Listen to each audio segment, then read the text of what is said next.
Seigneur, rassemble-nous dans la paix de ton amour. Seigneur, rassemble-nous dans la paix de ton amour. Nos fautes nous séparent, ta grâce nous unit, la joie de ta victoire éclaire notre nuit. Seigneur, rassemble-nous dans la paix de ton amour. Tu es notre espérance parmi nos divisions, plus haut que nos offenses s'élève ton pardon. Seigneur, rassemble-nous dans la paix de ton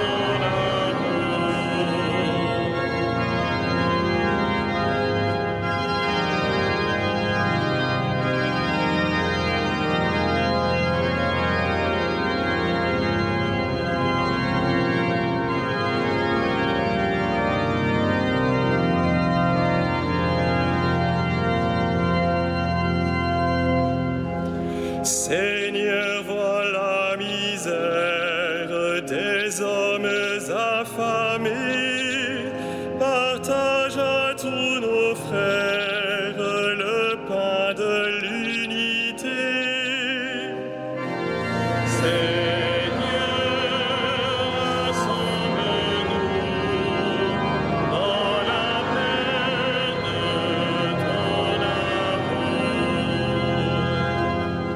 Heureux le cœur des pauvres qui cherchent l'unité.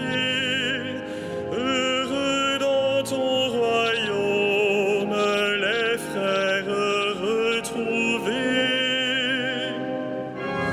Seigneur, rassemble-nous dans la paix de ton amour. Nos fautes nous séparent, ta grâce nous unit, la joie de ta victoire éclaire notre nuit. Seigneur, rassemble-nous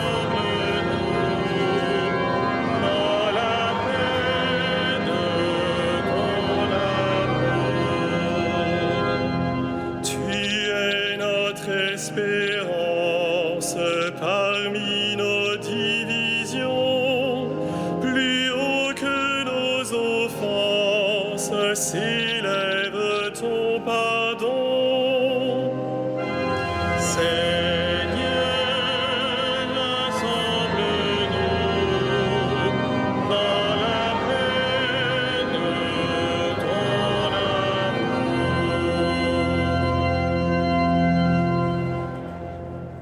Au nom du Père, du Fils et du Saint-Esprit, la paix soit avec vous. Oui, que le Seigneur nous donne la paix en ces temps difficiles. Bonsoir à tous et bienvenue dans cette cathédrale, à vous tous qui êtes là ce soir, à tous ceux aussi qui nous écoutent sur Radio Notre-Dame ou qui nous regardent à la télévision KTO. Bonsoir à tous. Nous commençons chaque Eucharistie, vous le savez, en reconnaissant que nous sommes pécheurs et le Seigneur nous dit qu'il est tellement plus facile de voir les péchés des autres que de voir les siens propres. Et voilà pourquoi, en vérité, à chaque fois que nous allons recevoir le Seigneur, tout d'abord, nous implorons sa miséricorde pour qu'il nous aide à nous améliorer, à grandir, à nous préparer à cette rencontre sublime avec notre Seigneur qui vient nous inonder de son amour en commençant par nous pardonner. Ensemble, reconnaissons que nous sommes pécheurs. Je confesse à Dieu Tout-Puissant Je reconnais devant mes frères que j'ai péché, en pensée, en parole, par action et par omission. Oui, j'ai vraiment péché. C'est pourquoi je supplie la Vierge Marie, les anges et tous les saints, et vous aussi, mes frères, de prier pour moi, le Seigneur notre Dieu. Que Dieu Tout-Puissant nous fasse miséricorde, qu'il nous pardonne nos péchés et nous conduise à la vie éternelle.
Gloria in excelsis Deum.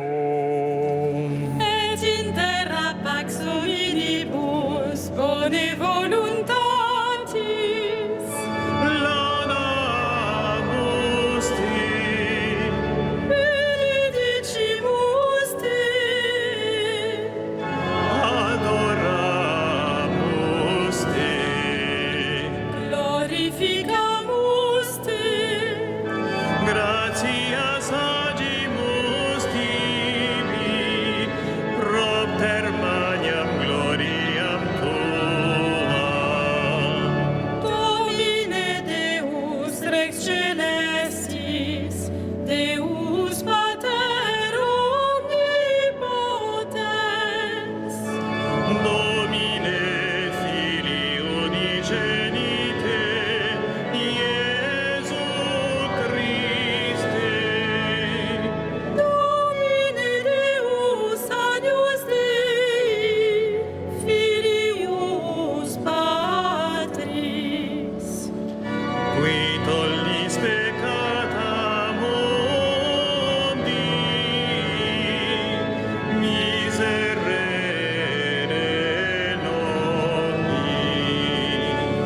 Qui tollis peccata mundi, suscipe deprecationem nostra.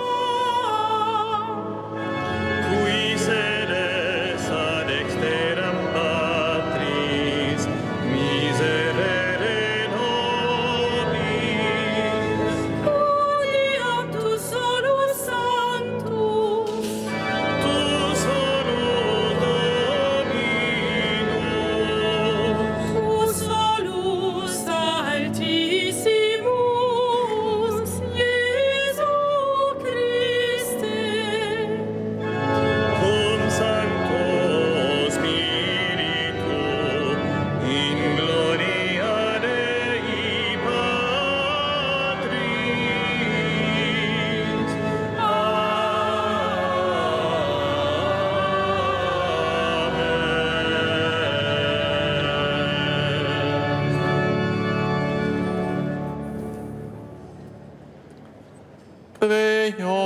Seigneur.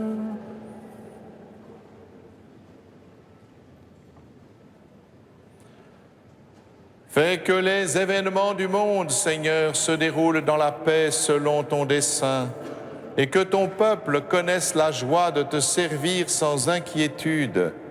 Par Jésus-Christ, ton Fils, notre Seigneur et notre Dieu, qui vit et règne avec toi dans l'unité du Saint-Esprit, maintenant et pour les siècles des siècles. Amen.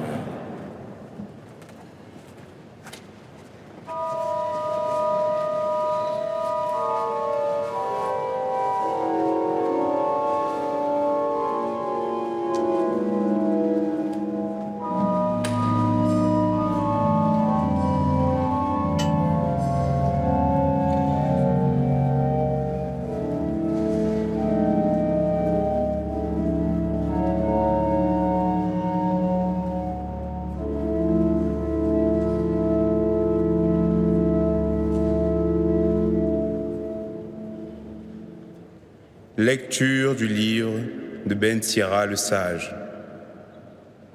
Quand on secoue le tamis, il reste les déchets. De même, les petits côtés d'un homme apparaissent dans ses propos. Le four éprouve les vases du potier.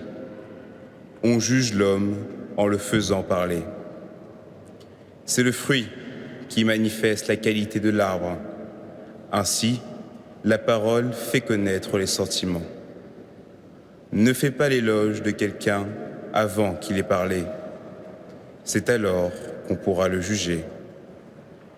Parole du Seigneur.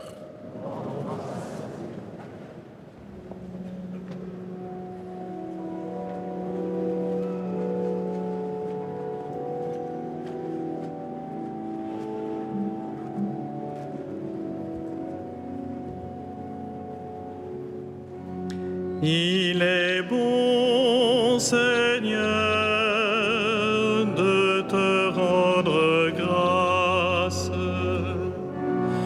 Il est bon, Seigneur, de te rendre grâce. Qu'il est bon de rendre grâce au Seigneur, de chanter pour ton nom, Dieu très haut, d'annoncer dès le matin ton amour, ta fidélité au long des nuits. Il est bon, Seigneur, de te rendre grâce. Le juste grandira comme un palmier, il poussera comme un cèdre du Liban, planté dans les parvis du Seigneur, il grandira dans la maison de notre Dieu. Il est bon, Seigneur, de te rendre grâce. Vieillissant, il fructifie encore, il garde sa sève et sa verdeur, pour annoncer le Seigneur est droit, pas de ruse en Dieu, mon rocher. Il est bon, Seigneur, de te rendre grâce.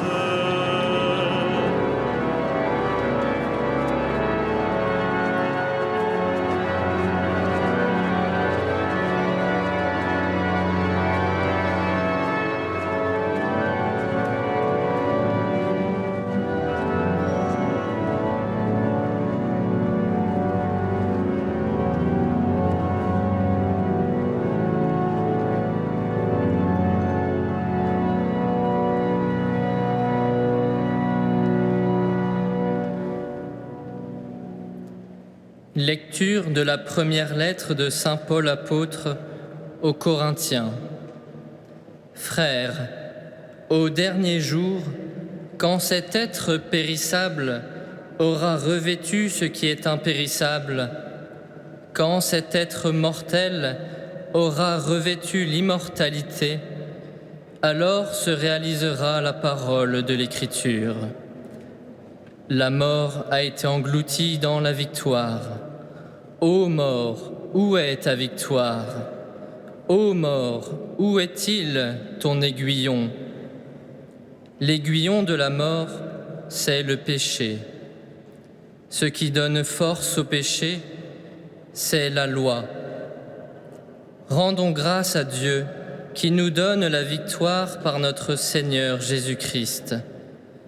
Ainsi, mes frères bien-aimés, soyez fermes, soyez inébranlables, prenez une part toujours plus active à l'œuvre du Seigneur, car vous savez que, dans le Seigneur, la peine que vous vous donnez n'est pas perdue. Parole du Seigneur.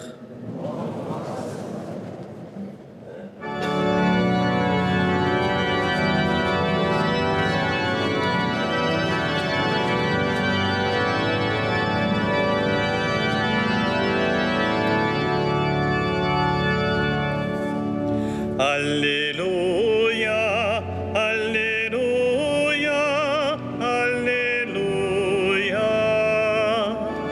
Alléluia, Alléluia, Alléluia. Vous brillez comme des astres dans l'univers, en tenant ferme la parole de vie. Alléluia, Alléluia, Alléluia.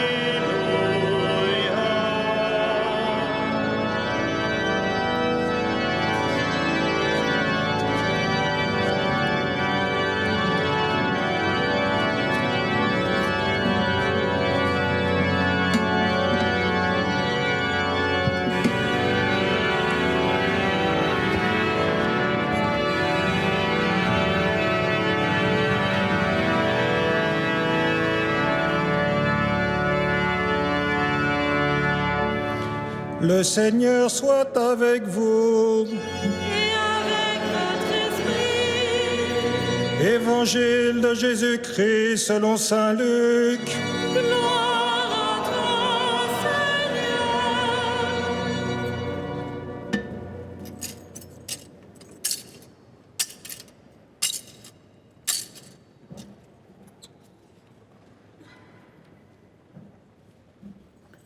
En ce temps-là, Jésus disait à ses disciples en parabole: Un aveugle peut-il guider un autre aveugle? Ne vont-ils pas tomber tous les deux dans un trou? Le disciple n'est pas au-dessus du maître, mais une fois bien formé, chacun sera comme son maître. Qu'as-tu à regarder la paille dans l'œil de ton frère, alors que la poutre qui est dans ton œil à toi, tu ne la remarques pas? Comment peux-tu dire à ton frère: Frère, laisse-moi enlever la paille qui est dans ton œil, alors que toi-même ne vois pas la poutre qui est dans le tien? Hypocrite, enlève d'abord la poutre de ton œil, alors tu verras clair pour enlever la paille qui est dans l'œil de ton frère. Un bon arbre ne donne pas de fruits pourris. Jamais non plus un arbre qui pourrit ne donne de bons fruits. Chaque arbre, en effet, se reconnaît à son fruit. On ne cueille pas des figues sur des épines. On ne vendange pas non plus du raisin sur des ronces. L'homme bon tire le bien du trésor de son cœur qui est bon, et l'homme mauvais tire le mal de son cœur qui est mauvais. Car ce que dit la bouche, c'est ce qui déborde du cœur. Acclamons la parole de Dieu. Louange à toi, Seigneur Jésus.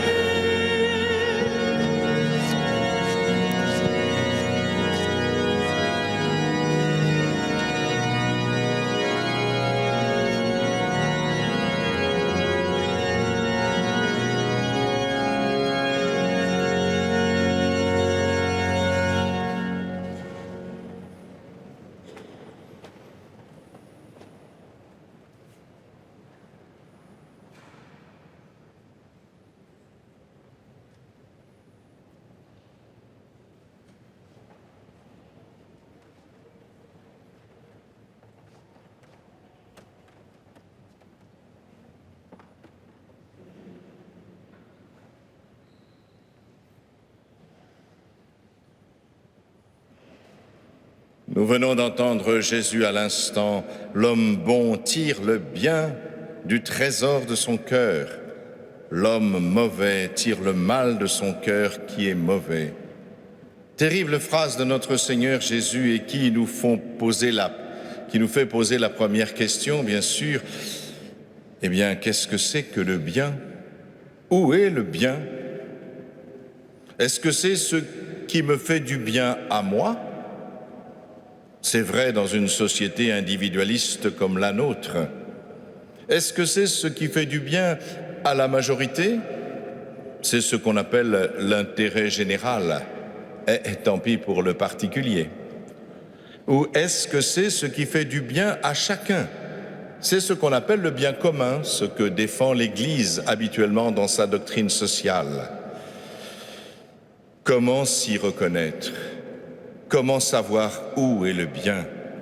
Lorsque l'actuel président du Comité national d'éthique affirme qu'il ne sait pas distinguer le bien et le mal, on peut légitimement être inquiet alors qu'il s'agit de celui qui est chargé précisément d'orienter la réflexion et l'agir dans la recherche médicale. Il est vrai qu'aujourd'hui, le bien semble fluctuant en fonction des opinions majoritaires. Mais n'est-ce pas dangereux? On sait comment on peut manipuler l'opinion publique. Il y a bien des précédents dramatiques, nous le savons, comme l'élection majoritaire du parti nazi en 1933. Il y a d'autres exemples sur la façon dont l'opinion publique peut changer. Si je prends l'exemple de l'avortement, qui était condamné sévèrement au début du XXe siècle, est aujourd'hui devenu un droit et quasiment une obligation légale. Quand on regarde à l'époque romaine, il était pratiqué assez couramment cet avortement, ce n'est pas nouveau, mais il faisait souvent l'objet d'une réprobation publique, comme le dit Plutarque dans un de ses écrits. Alors où se trouve le bien? Peut-on le savoir? Peut-on être sûr de savoir où est le bien? Devant cette éthique que l'on dit procédurale, c'est-à-dire qui dépend de ce que pense la majorité de l'opinion, eh bien la Bible affirmait déjà depuis longtemps dans le livre de l'Exode « Tu ne suivras pas une majorité qui veut le mal ». Alors, où est le bien? Où est le mal? Certes, une majorité dans la démocratie est une chose importante, elle permet de choisir ses gouvernants par les gouvernés, mais quand il s'agit du bien, peut-il simplement être soumis à l'opinion publique? Vous savez ce que disait le pape Jean-Paul II? Une démocratie sans valeur se transforme facilement en un totalitarisme déclaré ou sournois. Dieu nous a donné des éléments de réponse, déjà bien sûr, dans le décalogue. Honore ton père et ta mère, tu ne tueras pas, tu ne voleras pas, tu ne commettras pas d'adultère, tu ne convoiteras pas le bien de ton prochain. Ces directives simples rejoignent au fond les éléments de civilisation élémentaire qu'on pouvait retrouver déjà dans bien d'autres endroits, en Égypte, en Mésopotamie. Ces directives étaient déjà ce que la raison commune peut trouver simplement en dehors même de l'injonction divine, simplement parce que la raison s'y applique. Nous voyons bien que ce sont les éléments essentiels au service de la vie commune et du bien de chacun dans la société. Mais ce n'est pas encore la plénitude du bien parfait et absolu que Dieu nous appelle à vivre, car ce bien absolu ne peut être que de l'amour. La loi qu'imposent des tables de la loi, quelles qu'elles soient, y compris celles qui sont divines, sont toujours extérieures à l'homme. Mais Dieu avait promis que sa loi, il l'inscrirait sur notre cœur par le prophète Jérémie. Et qui a inscrit la loi sur notre cœur, sinon notre Seigneur Jésus-Christ, qui a été jusqu'au bout de l'amour, pour nous montrer que la seule façon de suivre la loi, c'était d'aimer sans mesure. La deuxième question qui se pose pour nous, c'est celle de savoir comment peut-on juger le bien et le mal. Nous venons de l'entendre dans l'Évangile, c'est assez clair. Le mal commis par les autres nous semble insupportable, toujours, même s'il est aussi léger qu'une paille. Nous voudrions l'extirper, tout simplement, parce que c'est nous qui le subissons. En revanche, le mal que nous faisons, même s'il a la grosseur d'une poutre, nous semble toujours dérisoire. Nous sommes toujours prêts à l'excuser ou à le justifier, car ce n'est pas nous, mais ce sont les autres qui en subissent les conséquences. Et voilà comment il est bien difficile de juger le bien et le mal.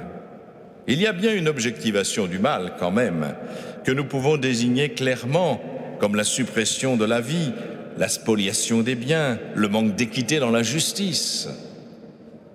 Mais il y a aussi, et le Seigneur nous le dit dans cet évangile, une subjectivité du mal, comme le dit le Seigneur. Le mal, dit-il, nous l'avons entendu, vient de l'homme mauvais. Le bien vient de l'homme bon. Mais il n'y a pas d'homme bon ou d'homme mauvais en soi. Il y a simplement le choix libre de poser des actes bons. Et à force de poser des actes bons librement, ils finissent par façonner la personnalité en donnant un cœur bon. A contrario, le fait de s'enfoncer délibérément dans des actes mauvais, d'y mettre son cœur, fait que justement notre personnalité, notre cœur s'habitue au mal. Et voilà ce qui donne un cœur mauvais, comme le dit Jésus. Au fond, c'est ainsi qu'il faut comprendre ce que disait le sage Ben Sira, que nous avons entendu en commençant. C'est le fruit qui manifeste la qualité de l'arbre. Quel arbre avons-nous construit?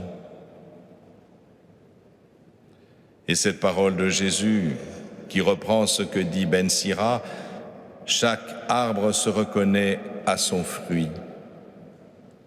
Il est bon de temps en temps de nous arrêter, et puisque nous avons la chance, c'est une chance formidable, d'entrer dans le carême mercredi, c'est bien pour nous poser la question, quel fruit donnons-nous? Et plus important encore, quel fruit voulons-nous donner?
Credo in unum Deum, Patrem omnipotentem, factorem celi et terrae, visibilium omnium et invisibilium.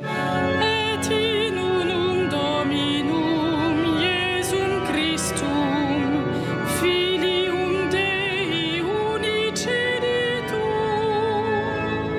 Et ex Patre natum ante omnia saecula. Deum de Deo, lumen de lumine, Deum verum de Deo vero. Genitum non factum,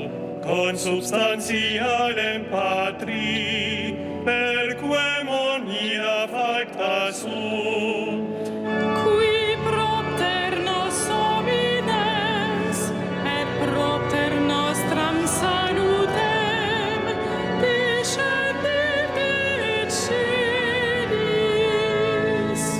et incarnatus es Spiritus Sancto ex Maria Virgine et homo factus est. Crucifixus et siam pro nobis sub Pontio Pilato passus et sepultus est. Et resurrexit tertia die, secundum Scripturas, Et ascendit in caelum, sedet ad dexteram Patris.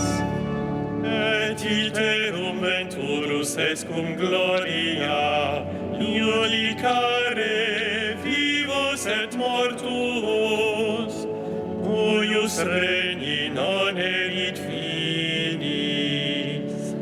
Et in Spiritum Sanctum Dominum, et vivificantem, qui ex Patri Filioque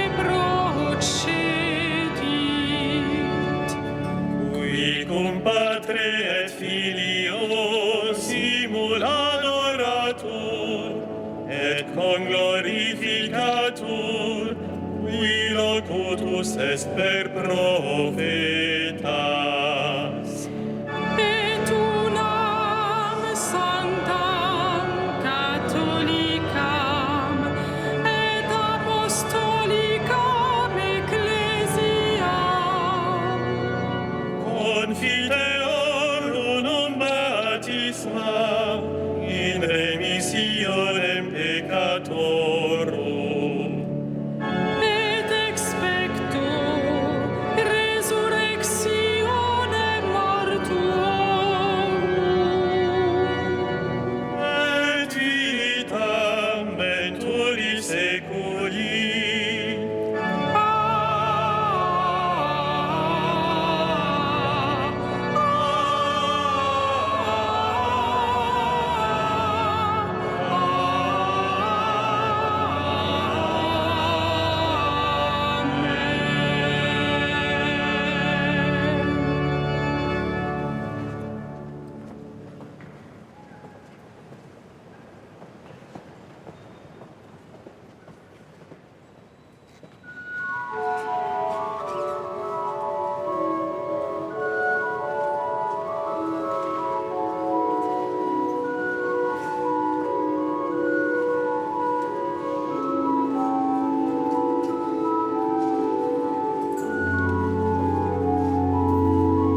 Prions ensemble au moment d'offrir le sacrifice de toute l'Église. C'est toi qui nous donnes, Seigneur, ce que nous t'offrons. Pourtant, tu vois dans notre offrande un geste d'amour. Aussi te prions-nous avec confiance. Puisque tes propres dons sont notre seule valeur, qu'ils fructifient pour nous en bonheur éternel par Jésus le Christ, notre Seigneur. Le Seigneur soit avec vous. Et avec votre esprit, Élevons notre cœur. nous le tournons vers le Seigneur. Rendons grâce au Seigneur notre Dieu. Cela est juste et bon. Vraiment, il est juste et bon de te rendre gloire, de t'offrir notre action de grâce toujours et en tout lieu. À toi, Père très saint, Dieu éternel et tout-puissant.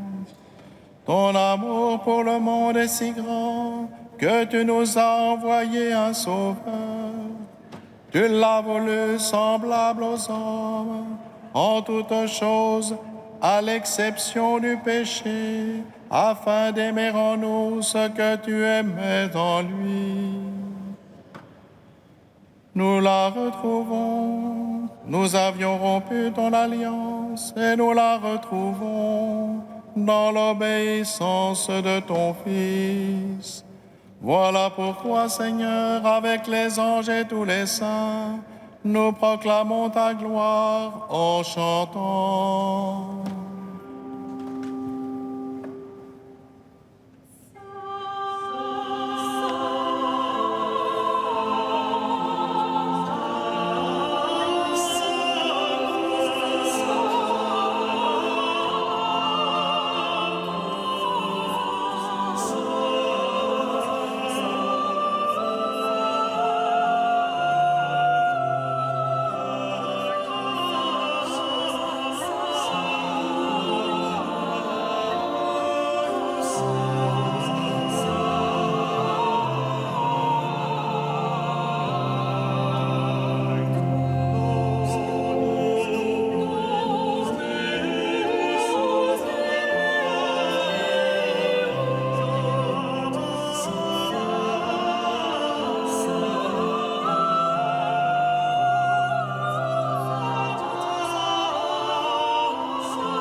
Tu es vraiment saint Dieu de l'univers et toute la création proclame ta louange.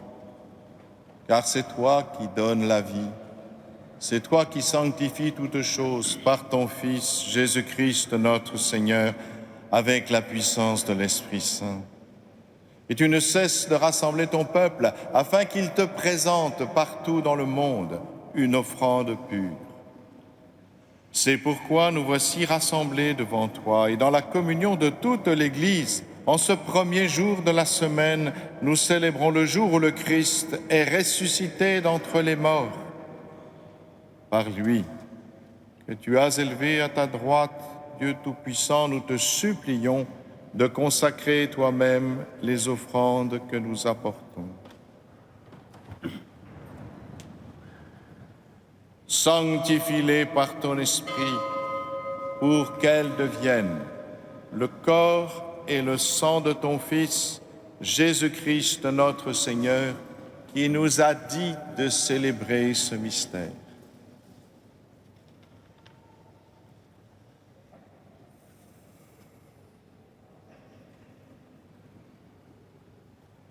La nuit même où il fut livré, il prit le pain. En te rendant grâce, il le bénit, il le rompit et le donna à ses disciples en disant: Prenez et mangez-en tous. Ceci est mon corps livré pour vous.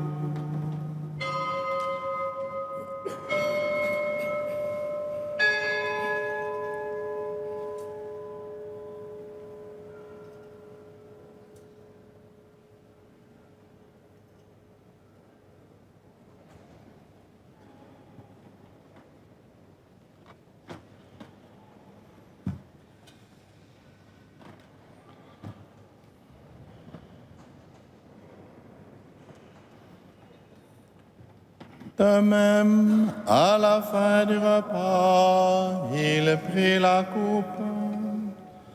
En te rendant grâce, il la bénit et la donna à ses disciples en disant: Prenez et buvez-en tous, car ceci est la coupe de mon sang, le sang de l'alliance nouvelle éternelle, qui sera versé pour vous et pour la multitude, en rémission des péchés.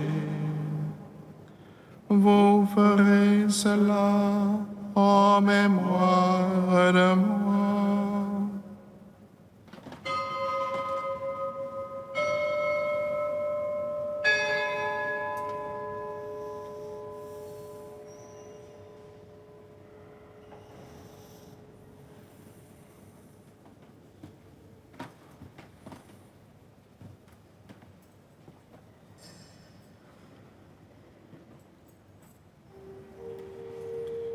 Il est grand le mystère de la foi. Nous proclamons ta mort, Seigneur Jésus. Nous célébrons ta résurrection. Nous attendons ta venue dans la gloire.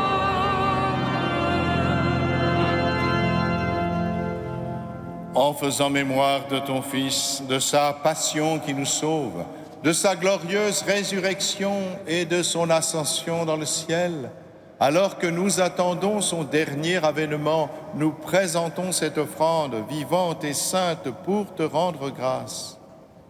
Regarde, Seigneur, le sacrifice de ton Église et daigne y reconnaître celui de ton Fils qui nous a rétablis dans ton alliance. Quand nous serons nourris de son corps et de son sang et remplis de l'Esprit Saint, accorde-nous d'être un seul corps et un seul esprit dans le Christ. Que l'Esprit Saint fasse de nous une éternelle offrande à ta gloire, pour que nous obtenions un jour les biens du monde à venir, auprès de la Vierge Marie, la bienheureuse Mère de Dieu, de Saint Joseph son époux, avec les apôtres, les martyrs et tous les saints qui ne cessent d'intercéder pour nous. Et maintenant nous te supplions, Seigneur, par le sacrifice qui nous réconcilie avec toi, étends au monde entier le salut et la paix. Affermis la foi et la charité de ton Église au long de son chemin sur la terre. Veille sur ton serviteur, notre pape François, et notre évêque Michel, ses auxiliaires Denis et Thibault, l'ensemble des évêques, les prêtres, les diacres et tout le peuple des rachetés. Écoute les prières de ta famille assemblée devant toi et ramène à toi, Père très aimant, tous tes enfants dispersés.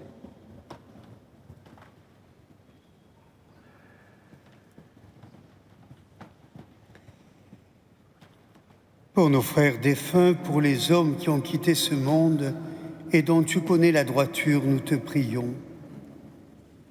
Reçois-les dans ton royaume, où nous espérons être comblés de ta gloire, tous ensemble et pour l'éternité, par le Christ notre Seigneur, par qui tu donnes au monde toute grâce et tout bien.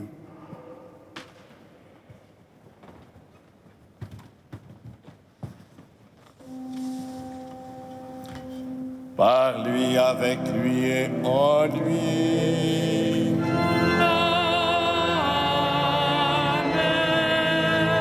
À toi, Dieu le Père Tout-Puissant, dans l'unité du Saint-Esprit. Amen. Tout honneur et toute gloire pour les siècles des siècles.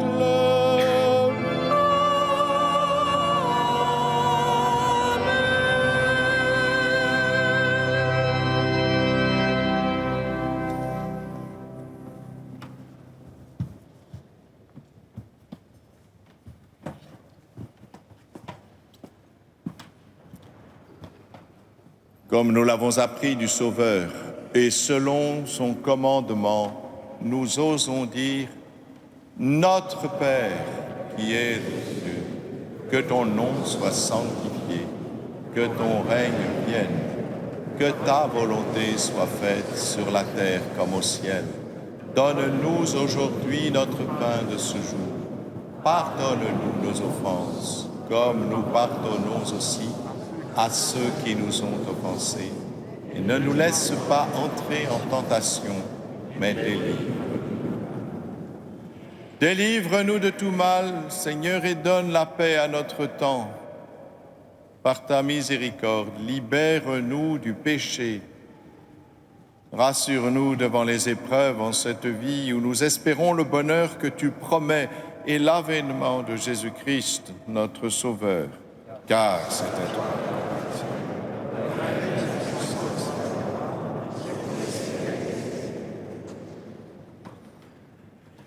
Seigneur Jésus-Christ, tu as dit à tes apôtres, je vous laisse la paix, je vous donne ma paix. Ne regarde pas nos péchés, mais la foi de ton Église. Pour que ta volonté s'accomplisse, donne-lui toujours cette paix et conduis-la vers l'unité parfaite, toi qui règnes pour les siècles des siècles. Amen.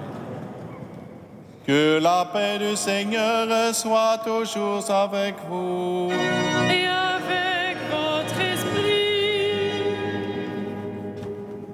Frères et sœurs, dans la charité du Christ, donnez-vous la paix.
Heureux les invités au repas du Seigneur. Voici l'agneau de Dieu qui enlève le péché du monde. Seigneur, je ne suis pas digne de te recevoir, mais dis seulement une parole, je serai.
Prions ensemble.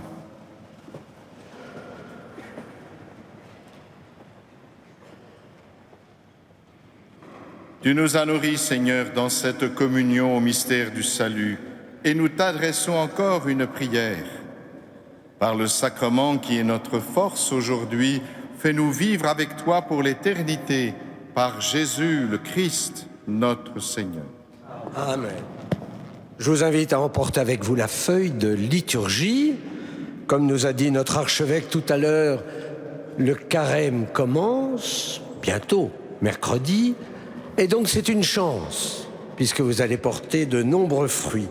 Donc il faut surtout garder la feuille intérieure où vous avez tout le programme du carême à Notre-Dame, que ce soit les différentes Eucharisties, que ce soit les conférences de carême, et je vous invite à venir nombreux, naturellement, ici, à 16h30.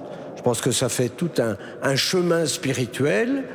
Vous êtes à 16h30, il y a un temps d'adoration, il y a les vêpres et il y a l'Eucharistie. C'est une façon de marquer, en tout cas, notre carême, et en plus, on va grandir sûrement dans la sainteté. Vous avez aussi le programme de toutes les vénérations de la Sainte Couronne d'Épines, et vous avez même déjà la Semaine Sainte qui est un peu un encouragement. Mais surtout l'encouragement, c'est que tout est en couleur, donc c'est une pénitence joyeuse et multicolore. Alors qu'est-ce qu'on va porter comme fruit, Monseigneur? Et oui, cher Père, j'ai compris le programme. Jour 1, la sainteté. Jour 2, la sainteté. Jour 3, la sainteté. 40e jour, la sainteté. Et tout ça en couleur. Eh bien, merci, mon Père, de nous accompagner sur ce chemin lumineux. Le Seigneur soit avec vous. Et avec votre esprit.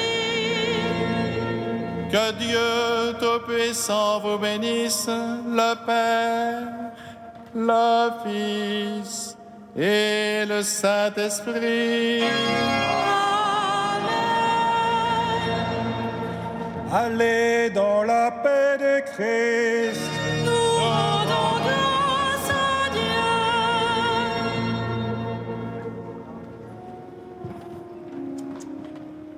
Ave Regina Caelorum.